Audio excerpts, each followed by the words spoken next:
Seja bem-vindo ao DRN Audiolivros. Se não for inscrito ainda, peço que se inscreva no nosso canal. Acompanhe os nossos audiolivros aí. A gente tem bastante conteúdo.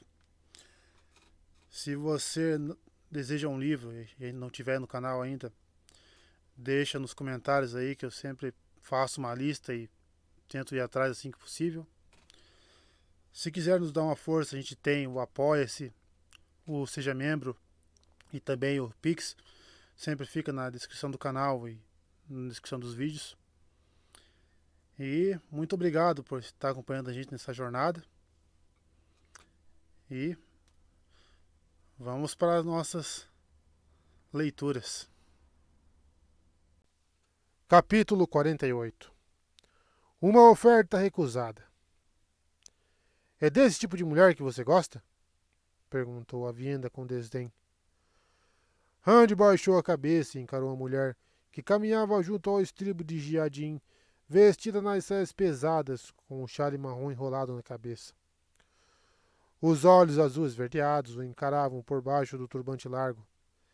Ela parecia desejar ainda ter em mãos a lança que usara durante o ataque dos Trollocs, que a fizeram ouvir um sermão das sábias. Às vezes, Randy se sentia desconfortável por tê-la caminhando ao seu lado enquanto cavalgava.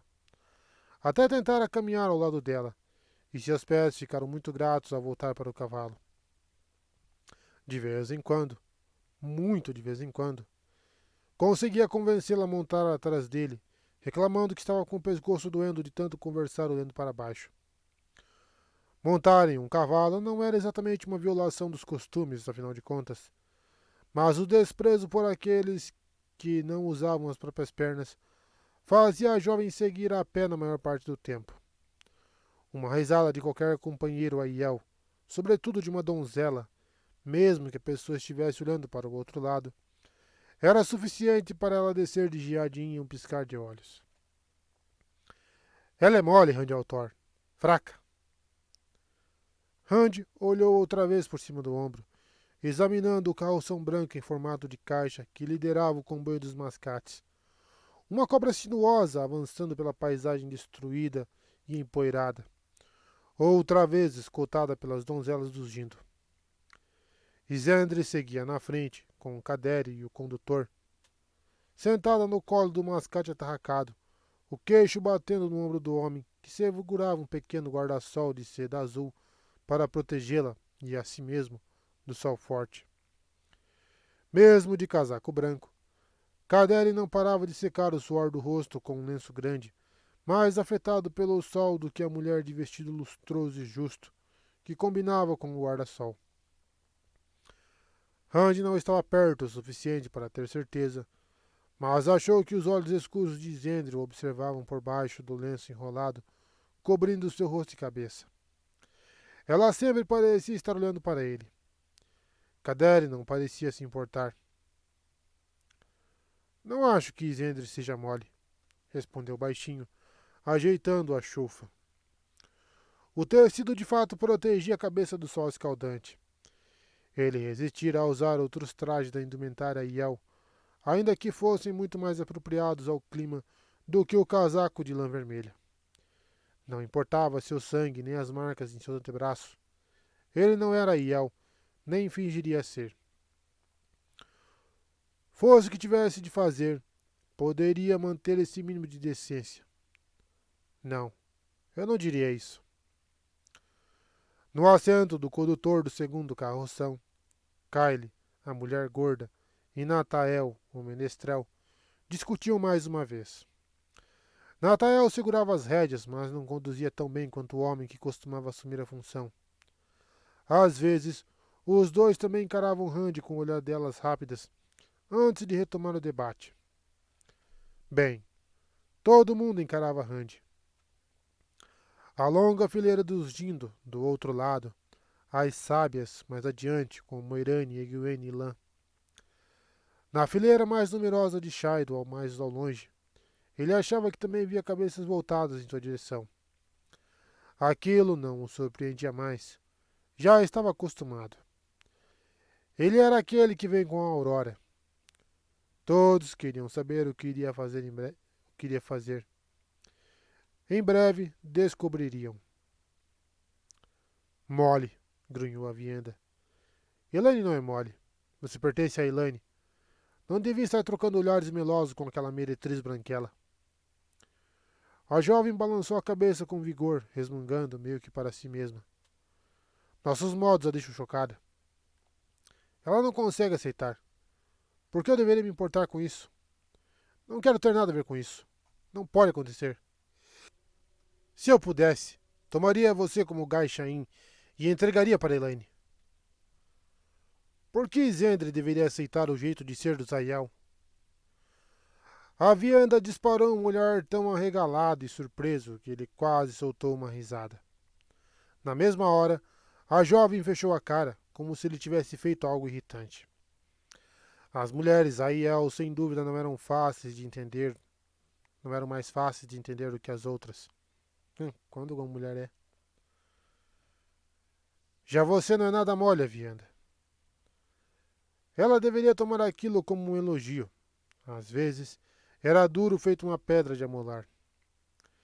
Me explica outra vez essa história de Senhora do Teto. Se Roark é o chefe do clã dos Tardad e o chefe do Forte das Pedras Frias, por que o forte pertence à esposa e não a ele? A jovem aprendiz de sábio o encarou furiosa por mais um instante, mexendo os lábios enquanto resmungava entre dentes, antes de responder. Porque ela é a senhora do teto, seu aguacento ignorante. Um homem não pode ser dono de um teto, assim como não pode ser dono de terras. Vocês, aguacentos, às vezes parecem uns selvagens. Mas Cilian é a senhora do teto das Pedras Frias. Por que a esposa de Roark? Isso é diferente. Será que você nunca vai entender? Até uma criança entende. A Vianda respirou fundo e arrumou o chale ao redor do rosto. Era uma bela mulher, mas quase sempre o encarava como se ele tivesse cometido algum crime contra ela. Que crime poderia ser esse? Randy não sabia. Bair, de cabelos brancos e rosto curtido, sempre tão relutante em falar sobre Ruidian, enfim revelara, de má vontade, que a Vianda não visitara as colunas de vidro, nem visitaria até estar pronta para se tornar sábia. Então por que a jovem o odiava? Era um mistério para o qual Randy gostaria de ter uma resposta. Vou abordar sua dúvida por outro ângulo, resmungou ela. Quando uma mulher está para se casar, se ela ainda não for dona de um teto, a família constrói um para ela. No dia do casamento, o marido a leva nos ombros para longe da família, enquanto seus irmãos seguram as irmãs da noiva. Mas, quando chega na porta, coloca ela no chão e pede permissão para entrar. O teto é dela. Ela pode ir.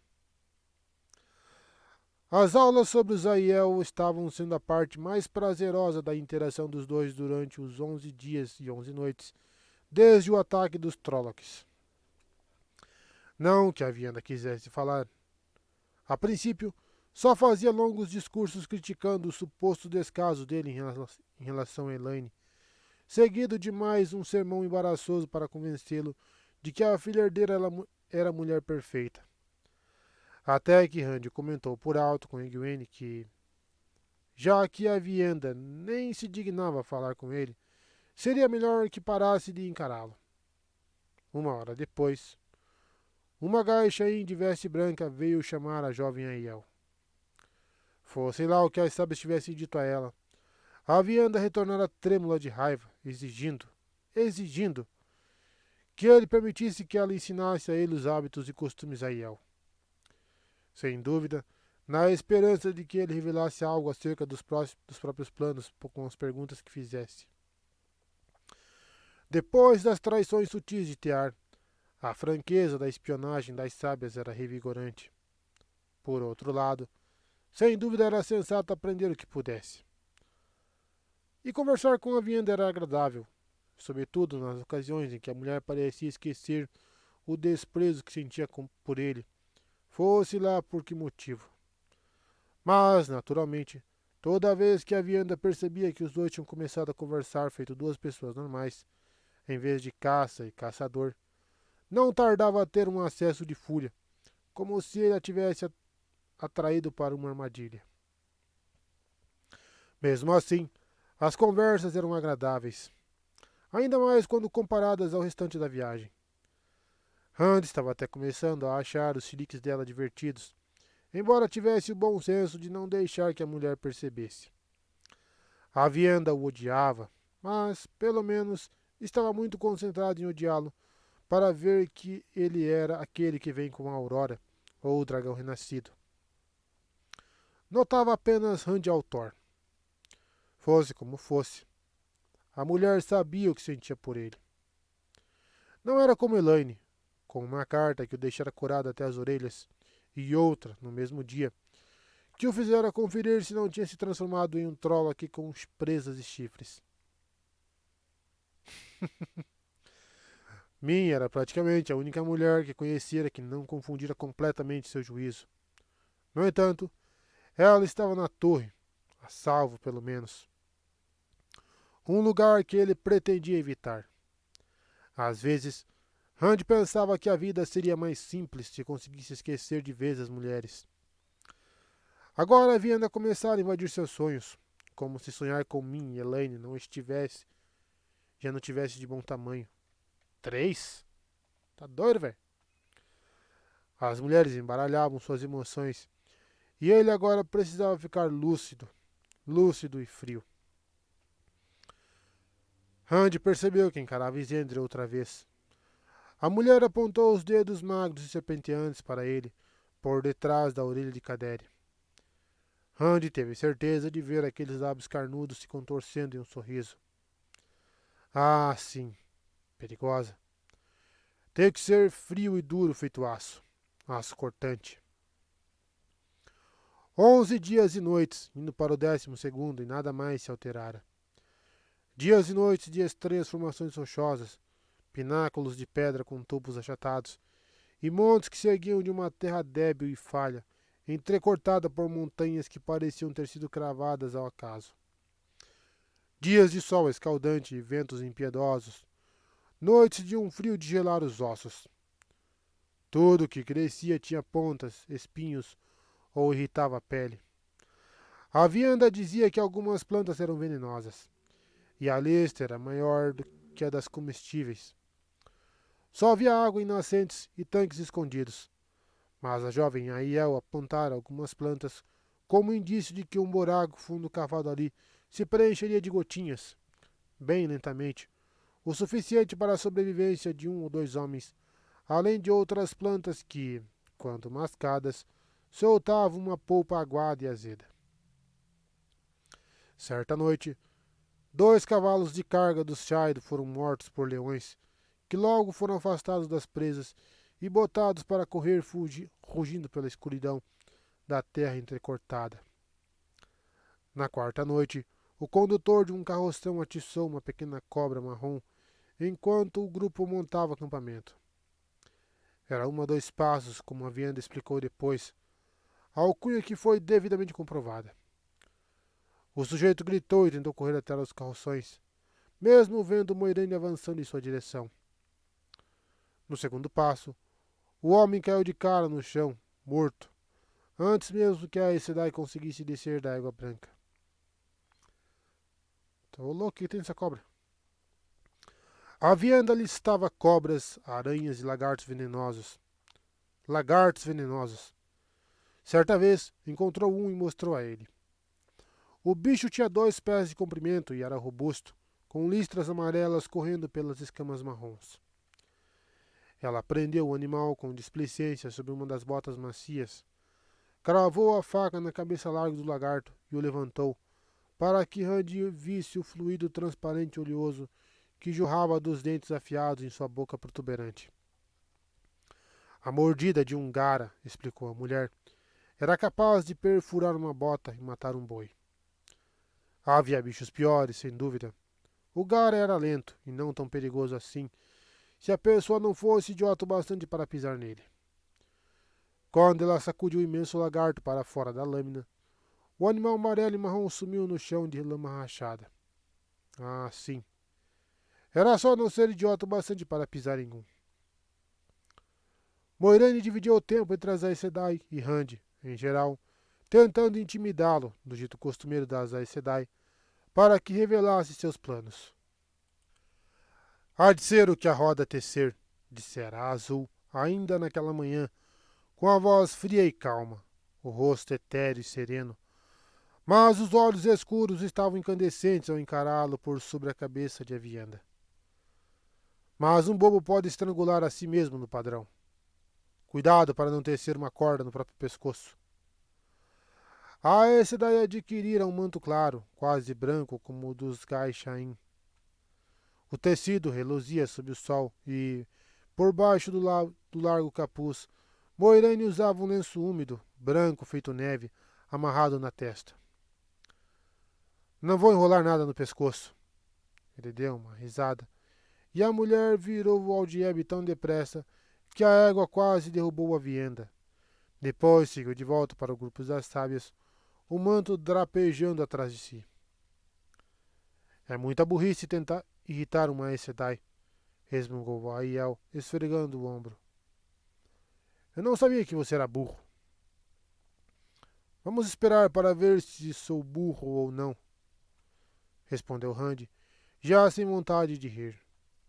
Burro? Era necessário correr certos riscos. Vamos esperar para ver.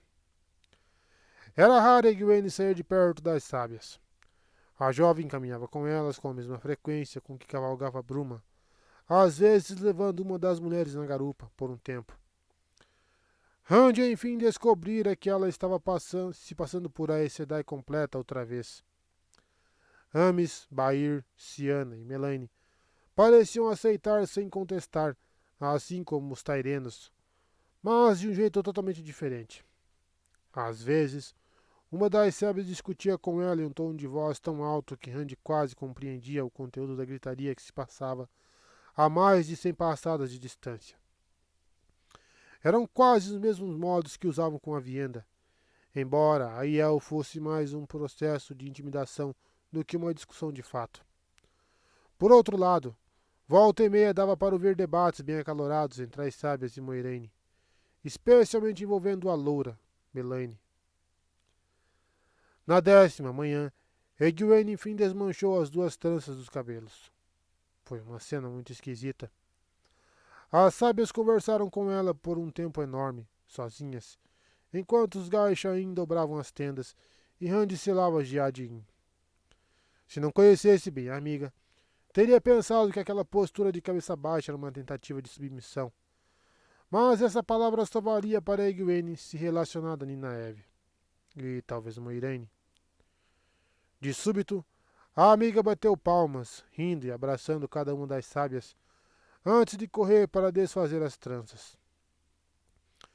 Quando Rand perguntou a Avienda o que estava acontecendo, a jovem estava sentada do lado de fora da tenda quando ele acordou. A Aiel resmungou em um tom azedo. Elas decidiram que Egwene cresceu. Ela parou de falar de repente, disparou um olhar firme para Rand, cruzou os braços e prosseguiu. É assunto de sábias, Rand Altor. Pergunte a ela se quiser saber, mas prepare-se para ouvir que não é da sua conta. Egwene crescer o quê? Os cabelos?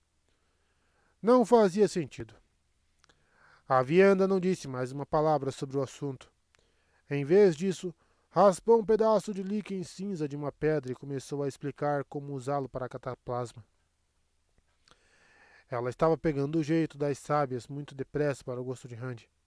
As próprias sábias davam pouca atenção a ele. Claro que não era preciso muita dedicação, com a vianda praticamente empoleirada no ombro dele. Oh, queria, hein? O restante dos Aiel, pelo menos os Jindo, tornavam-se um pouco menos reservados a cada dia. Talvez um pouco menos incomodados com aquele que vem com a Aurora, representava, mas a Vianda era a única que de fato falava com ele. Todas as noites, Lan vinha praticar a espada, e Huark ensinara a lança e o estranho jeito Aiel de lutar com as 2 mãos e os 2 pés. O guardião sabia um pouco da luta, então juntava-se às sessões de treinamento. A maioria dos outros evitava Randy, sobretudo os condutores dos carroções, que tinham descoberto que ele era o dragão renascido, um homem capaz de canalizar. Quando Randy pegava um daqueles homens de feições duras com os olhos cravados nele, parecia que o sujeito estava encarando o próprio tenebroso. Mas Cadere não fazia isso, e nem o menestrel. Quase todas as manhãs, quando saíam, o mascate se aproximava montado em uma das mulas dos carroções incendiados pelos Trollocs, o rosto parecendo ainda mais escuro por causa do lenço branco, comprido amarrado na cabeça, caindo pelo pescoço. Com Randy, o homem era muito educado, mas seus olhos frios e impassíveis conferiam ao nariz adunco o aspecto de um verdadeiro bico de águia. Lorde Dragão, começara ele na manhã seguinte ao ataque. Ele limpara o suor do rosto com o sempre presente lencinho e se remexera, incomodado, sobre a sela surrada que encontrara em algum lugar e pusera na mula. Posso chamar o senhor assim? Os destroços chamuscados dos 3 carroções já desapareciam à distância, ao sul. Com eles iam sumindo as sepulturas de 2 homens de Cadere e um bom número de Aiel. Os Trollocs haviam sido arrastados para fora dos acampamentos e largados para os carniceiros. Criaturas orelhudas e esganiçadas que Randy não sabia se eram raposas grandes ou cães pequenos. Será que é hiena? Parecia um pouco de cada. E aos abutres com asas com pontas vermelhas. Alguns ainda circundavam o céu, parecendo receosos de aterrissar no meio da confusão. Lorde Dragão, andei pensando no que o senhor disse ontem. Cadere olhara em volta como se temesse ser ouvido, ainda que a vianda estivesse com as sábias e os pares de orelhas mais próximos fossem do comboio de carroções, a 50 passadas ou mais de distância. Mesmo assim, o homem baixara o tom de voz quase a um sussurro, limpando o rosto com nervosismo. Seus olhos, no entanto, não se alteraram.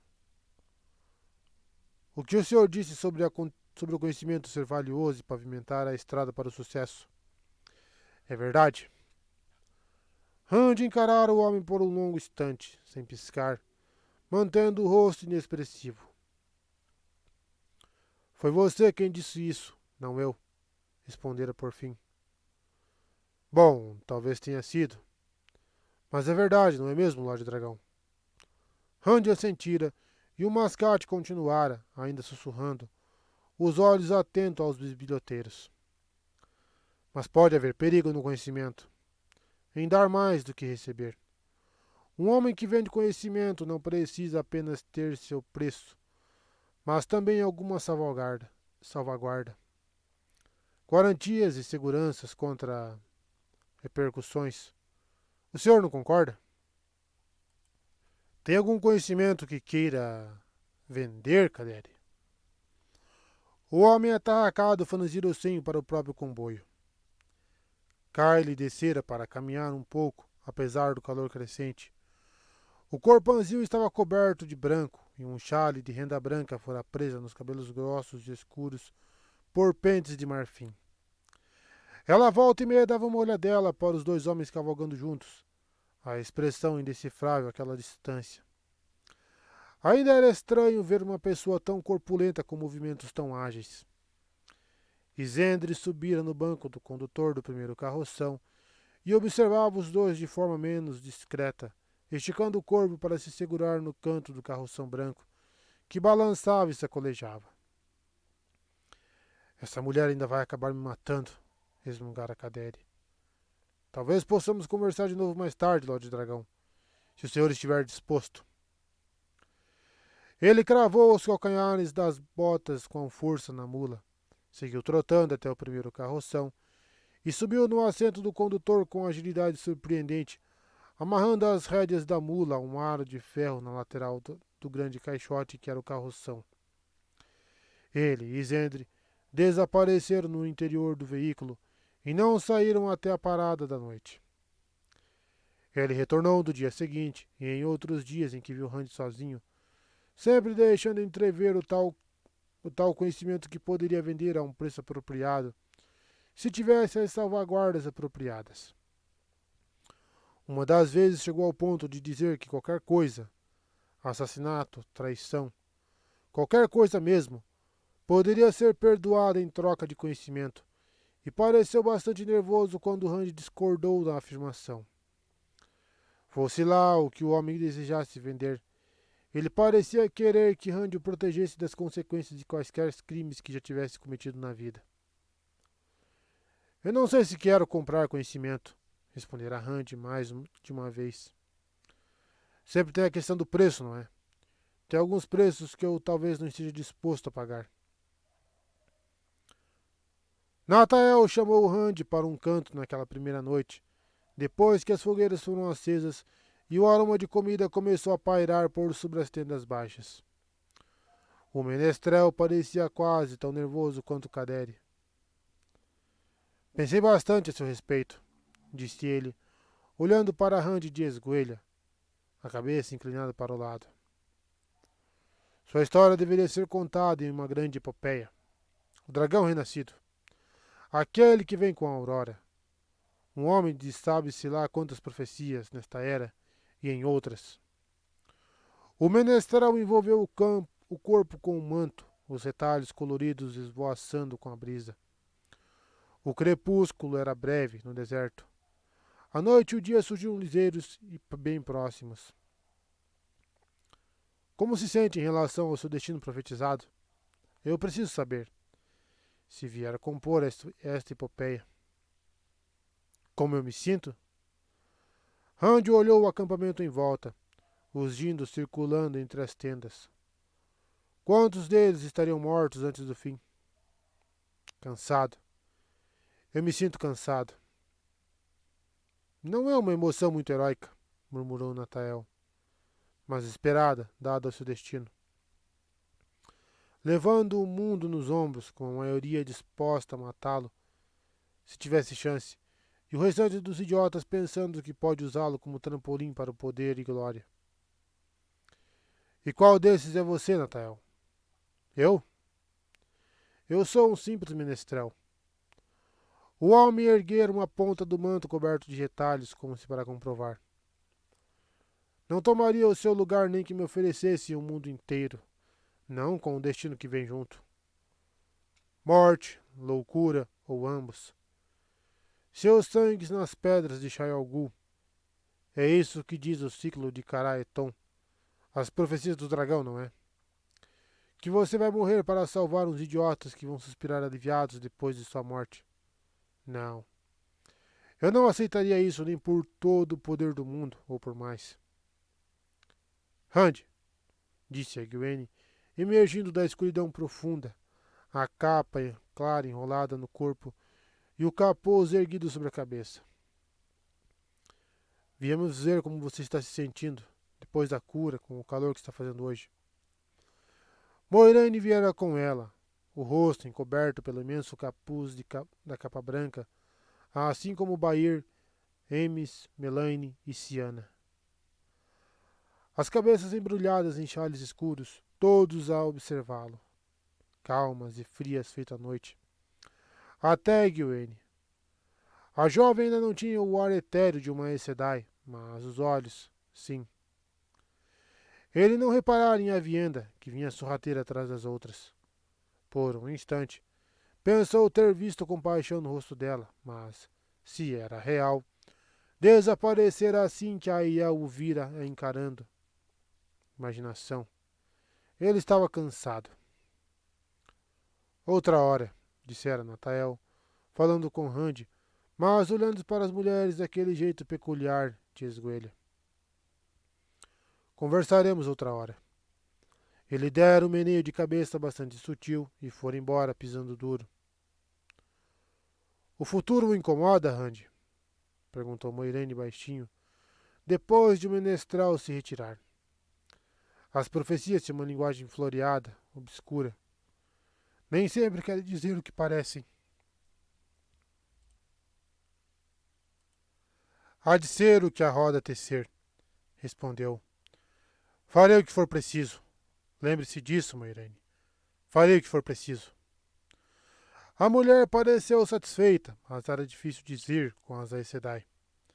Ainda assim, não ficaria nem um pouco satisfeita quando descobrisse tudo. Natael retornou na noite seguinte, e na seguinte, e na seguinte, sempre falando sobre a epopeia que comporia, porém com certa morbidez, querendo saber como Rand pretendia enfrentar a loucura e a morte. Ao que parecia, a história seria uma tragédia. Rand de certo não queria revelar seus medos aos quatro cantos. O que havia em sua cabeça e em seu coração poderia permanecer enterrado por lá. Por fim, o menestrel pareceu se cansar de ouvi-lo dizer que faria o que fosse preciso, e parou de ir vê-lo. Aparentemente, o homem não queria compor uma epopeia que não fosse cheia de dor e sofrimento.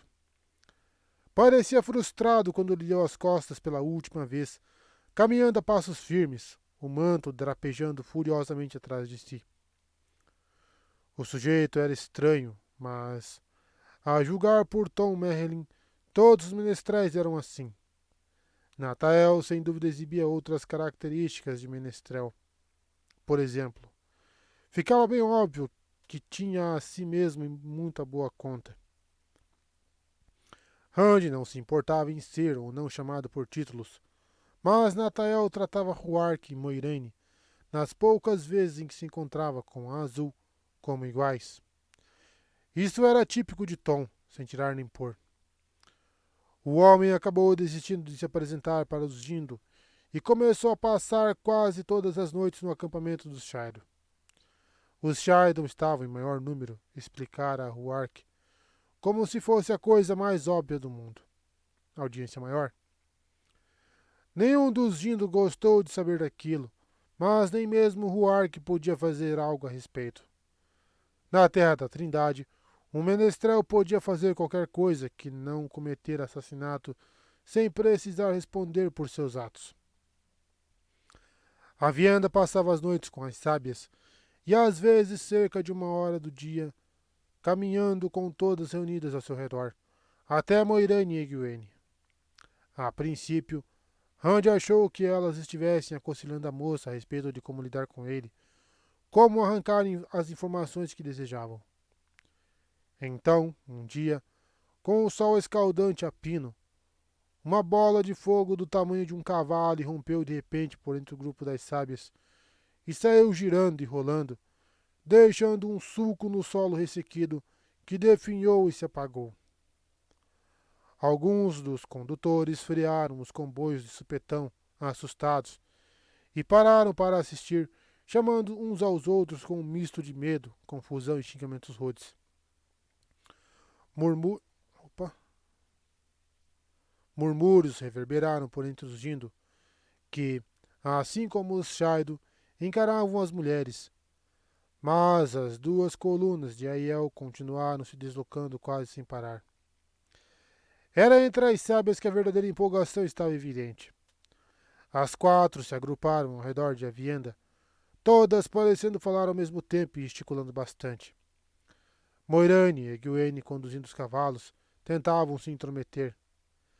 Mesmo sem ouvir, Rand sabia que Emis respondera de forma bem direta, sacudindo um dedo furioso de censura para que ficassem fora daquilo.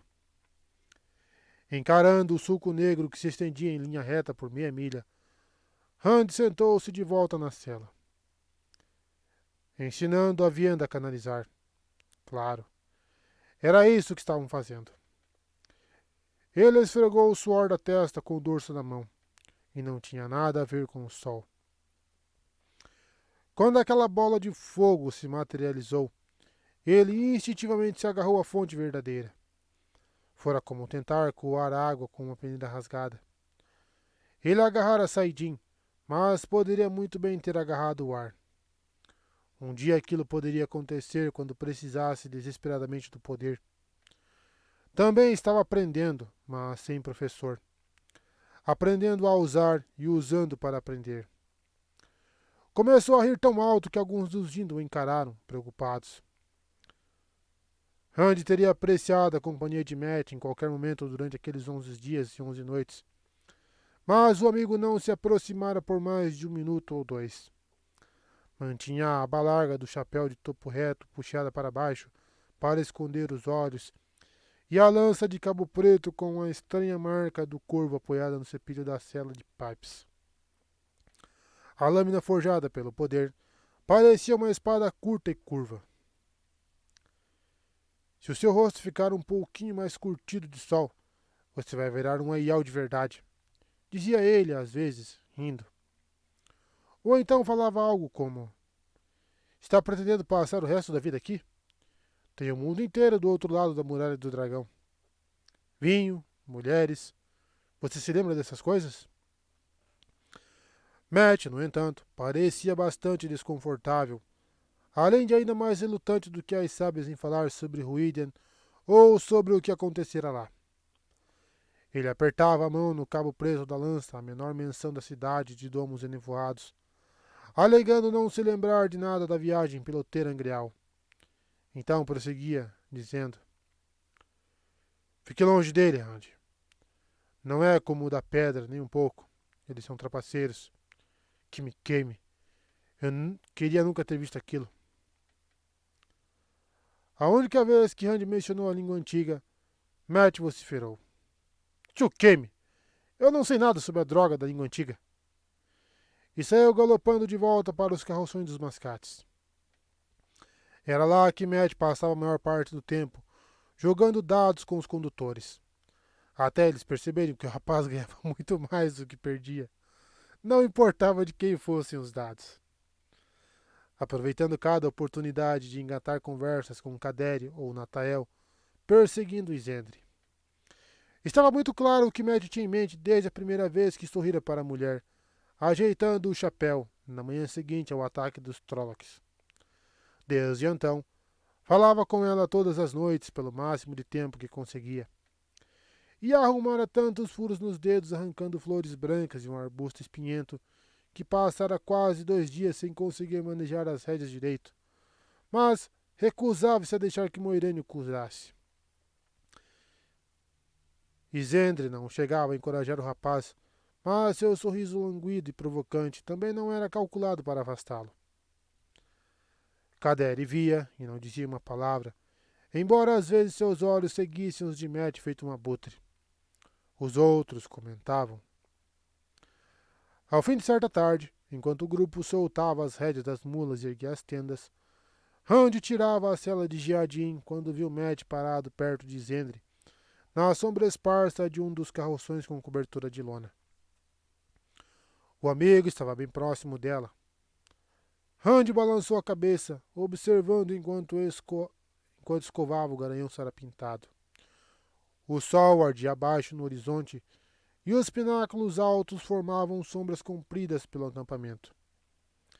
Isendre mexia no lenço diáfano no pescoço com displicência, como se cogitasse removê-lo, sorrindo, os lábios carnudos meio unidos em um biquinho, prontos para um beijo. Encorajado, Matt abriu um sorriso, confiante, e aproximou-se ainda mais. A mulher deixou cair a mão e balançou a cabeça devagar, mas o sorrisinho convidativo não saía de seus lábios. Nenhum dos dois ouviu que ele se aproximando, os pés muito leves apesar do peso. É isso que deseja, bom senhor? Ela? Os dois se afastaram depressa ao ouvir aquela voz melíflua, e a mulher riu no mesmo tom musical, igualmente inapropriado a seu rosto. Uma barganha para o Sr. Matrin Calton. Um marco de Tarvalon e ela é sua. Uma sirigaita dessas não pode valer mais de 2. Então é uma boa pechincha. Matt fez careta, como se desejasse estar em qualquer lugar que não ali. Isendre, no entanto, virou-se devagar para encarar Kyle, um gato da montanha encarando um urso. Você passa dos limites, velha, respondeu baixinho, os olhos firmes por cima do lenço. Não vou mais aturar essa sua língua. Tome cuidado. Ou talvez esteja querendo ficar aqui pelo deserto. Kyle abriu um sorriso largo, exibindo uma alegria que destoava dos olhos de obsidiana, cintilando por trás das gordas bochechas. E você, está querendo? Ih, ai, ai. Com um meneio de cabeça decidido, Isandre respondeu. Um marco de Tarvalon. Sua voz era dura como ferro. Vou mandar-lhe entregar um marco de Tarvalon quando a deixarmos aqui. Só queria poder vê-la tentando tirar a água dele. A mulher deu as costas, foi pisando firme até o primeiro carroção, sem o rebolado sedutor, e desapareceu dentro dele. Carla encarou até a porta se fechar, o rosto redondo e indecifrável. Então, de súbito, virou-se para Matt, que estava a ponto de sair de fininho. Poucos homens já recusaram uma oferta minha uma vez, muito menos duas. Reze para que eu não decida fazer alguma coisa a respeito. Gargalhando, a mulher se levantou e beliscou a bochecha de Matt com os dedos gordos, com tanta força que o rapaz quase se encolheu. Então virou-se para Randy. Diga a ele, Lord Dragão. Tenho a sensação de que você sabe algo a respeito dos perigos de desprezar uma mulher. Aquela garota Yel que o segue para cima e para baixo não tira os olhos do senhor. Ouvi dizer que o senhor pertence a outra. Talvez ela se sinta desprezada. Eu duvido, minha senhora, respondeu Randy, ríspido. A vianda cravaria uma faca em minhas costelas se achasse que penso nela dessa forma. A mulher imensa soltou uma risada estrondosa. Matt se encolheu quando ela estendeu o braço outra vez para tocá-lo, mas Kyle apenas deu um tapinha na bochecha que antes beliscara. Está vendo, bom senhor? Despreze a oferta de uma mulher, e talvez ela não pense nada a respeito. Mas talvez... Ela fez um giro com a mão. Use a faca. Uma lição que qualquer homem pode aprender, não é mesmo, Lorde Dragão? Com uma risada resfolegante, Kyle saiu apressada para conferir os homens que cuidavam das mulas. São todas loucas, resmungou Matt, esfregando o rosto. Em seguida, retirou-se também. No entanto, não abandonou a caça a Isendre. E assim foi, por 11 dias, rumo ao 12º, cruzando uma terra árida e dura. Viram outras duas plataformas, construções de pedra bruta muito similares à parada de Inri, posicionadas para facilitar a defesa contra o lado íngreme do pináculo ou monte. Em uma delas havia 300 ovelhas ou mais, além de homens que se mostraram tão surpresos em saber sobre Randy quanto sobre Trollocs na Terra da Trindade. A outra estava vazia. Não fora invadida, só estava desocupada. Diversas vezes, Randy avistou à distância cabras, ovelhas ou gado de chifres longos. A vianda dizia que os rebanhos pertenciam a fortes próximos de Ramos Aiel, mas ele não via gente, muito menos qualquer estrutura que merecesse ser chamada de forte. O 12º dia chegou, com as robustas fileiras de Gindo e Shaido, flanqueando o grupo das sábias, os carroções dos mascates acolejando, enquanto Kyle e Natael discutiam, e Isendre encarando Randy, sentada no colo de Kaderi. E é assim que é, disse a vianda, assentindo para si mesma. Garanto que agora você já entende tudo sobre as senhoras do teto. Não exatamente, admitiu Randy. Percebeu que já fazia algum tempo que apenas escutava a voz dela, sem prestar atenção nas palavras. Ih! Mas tenho certeza de que tudo funciona direitinho. A jovem grunhiu para ele. Quando você se casar, disse em um tom ríspido, com esses dragões nos seus braços para confirmar seu sangue, vai seguir o sangue ou vai exigir ser dono de tudo, exceto o vestido da esposa, feito um aguacento selvagem? Não é nem de longe assim que funciona, protestou o rapaz. E qualquer mulher de onde venho arrancaria a cabeça de um homem que pensasse assim. De todo modo, você não acha que isso tem de ser acordado entre mim e a mulher com quem eu me decidir casar? A vianda apenas fez uma careta de desgosto, ainda maior do que a anterior. Eu trotando à frente deles, vindo do grupo dos Gindo. Chegamos, anunciou Aiel com um sorriso. Ao forte das Pedras Frias.